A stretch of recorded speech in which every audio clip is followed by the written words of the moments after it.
I'm in Kinko's watching paint dry. Oh my God, these guys are slow.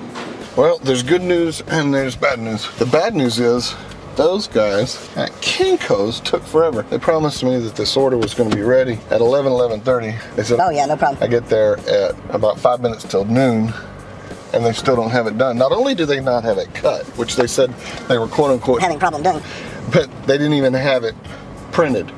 And he tried to tell me, oh, well, printing stuff on blue paper is different than printing it on white paper. Anyway, I've been in the printing industry my entire business life, and I know that's crap. But especially that paper. It's not even thick paper. It's just a different color. It's like slightly thicker than the really cheap copy paper, but it's the same as normal good copy paper. But anyway, that's the bad news.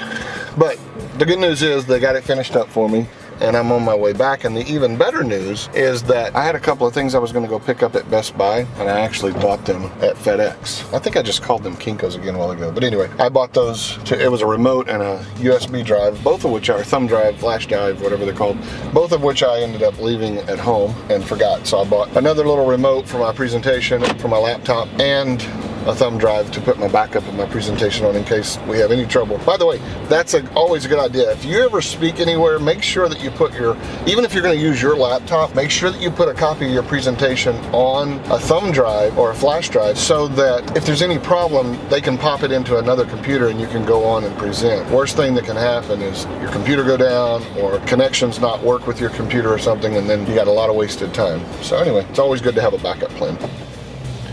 So now the game plan is go back to the hotel, get into my fancy schmancy suit, get myself in the right mental state, and I do that before I go on the stage. There's an interesting dynamic on a platform. It's much like in a play.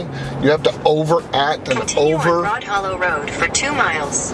Overemphasize your moves and overemphasize your voice, because a lot of it loses and flattens out by the time it hits the audience. So your energy level needs to be high. Obviously, you should be bringing lots of energy to that audience. So I try to do that every time I go on the stage. That's something. I'm going to do something during my opening of my presentation today where I give away money and I exchange money with people in the audience. And it just reminded me of, I did this, I've done it several times, but I did this in California at a seminar. I guess it was last year. And I spoke before lunch, and another guy went on stage after lunch, and I kid you not, went on stage and did the exact same thing that I did. He did this whole cash exchange, giving people a return on their money, except he tried to play this up where he was giving away more money and trying to make it a bigger deal. Just a tip, don't do that, you look stupid. And this is a broader point. Don't tell other people's stories from the stage. Don't tell other people's jokes from the stage. Don't try to open your presentation like other people. Don't use other people's props and ideas and concepts and approaches from stage. Do your own thing. Number one, the audience, when they see that, if they've seen it somewhere else, you look foolish. If they see you first and then ultimately see the other speaker who actually originated it, it makes them look bad. And it's so unnecessary. So it's very unprofessional and certainly unethical. But don't do it. Do your own thing from the stage. Destination will be on the left. And what a great seminar. Kudos out to Linda and her team at Realty 411. Also the Real Estate Wealth magazine. Found a lot of wonderful people that have money and are looking to deploy it and put it to work, and they thought the idea of doubling their money in 3 years sounded pretty good.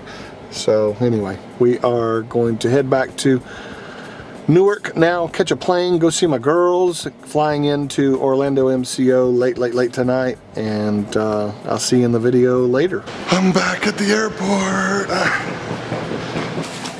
So I got Tanya a cool frame because we were just in New York City. Now I went to Long Island this trip, but so I got her this frame. I bought Tara. I'm not going to open it up all the way, but it's a really cool scarf. And it's got like New York skyline and American flag and that sort of thing. I bought Belia this, some kind of Japanese cartoon, but it's like she's big into anime right now and she's drawing some amazing anime. So got her that. For Zizi, she loves plush toys, so I got her a monkey.